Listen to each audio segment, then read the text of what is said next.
Okay, let me do number 2 at this undisclosed location. On some of the teaching videos coming up, I'm gonna, at Mark 12, I would have posted that today. It's already done, but I'm doing these today. But we're gonna talk a little bit about the Sadducees and the questioning of Jesus. Now listen, I want you to pay attention, pastors.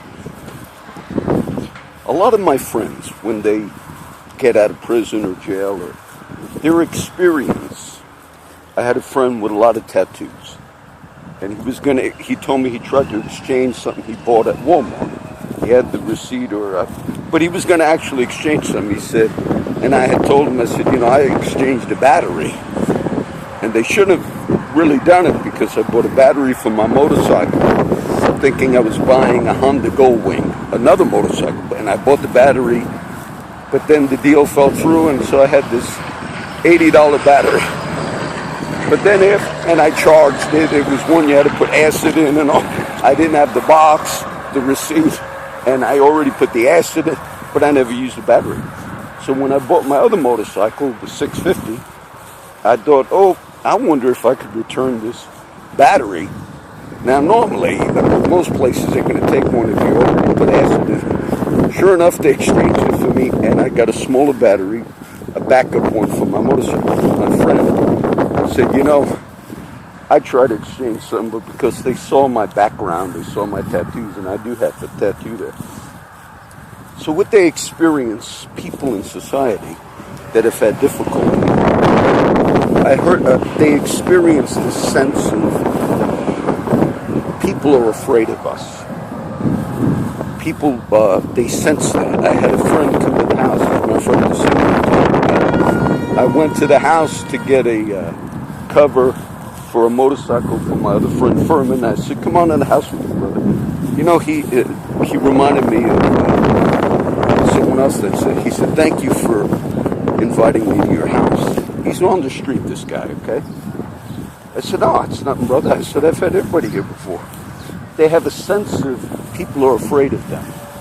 Now, pastors, why mention the Sadducees? There are churches in Corpus Christi, and the pastors speak of the supernatural power of God, encounters with God. God met them, Satan came to them, and these were tremendous spiritual battles. Some speak about their ministries all over the world.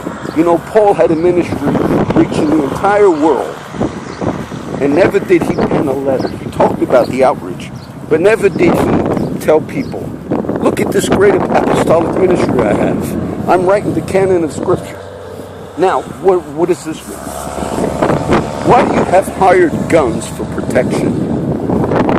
Those who are hiring, whether it's security with guns or cops off duty with guns, why are you having that environment in your church? And then from the pulpit, there's a scripture that says, in their words, they confess God, the power of God. But in their actions, they deny Him. How would when I'm walking in New York City and doing those walks, sometimes some of my friends, or Jersey City at night, I've had multiple people living in New Jersey. When I tell them, okay, guys, tonight I'm going to New York, and I've had people living there their whole lives that have said, oh, you can't do that. Friends of mine. And some even would say, you must have angels around you, John. No, I think if we're confessing, see, the Sadducees, they were a religious order that liked to speak about God, but they denied the resurrection. They denied the power of God. So how can we in Corpus Christi have churches that basically are saying we're paying people with guns because if something happens, we need a gun possibly to shoot and kill somebody that we deem as a threat in the churches? You are denying the power of God by doing that. You say, John, I never really understood that. Well, it's time for you to understand that. I think some of you have had a desire to fulfill God's mission for you, pastors. Not just the church I mentioned earlier, okay? Others. And you've been waiting your whole lives, hopefully trying to fulfill the mission. And And many of you have been gripped by fear. One of the fears that has gripped some, after many, many years in the Lord, the fear of, will I even make it to heaven someday? What I would ask of you is to testify of the power of God by your actions. Do not have man security with a weapon because something might go wrong.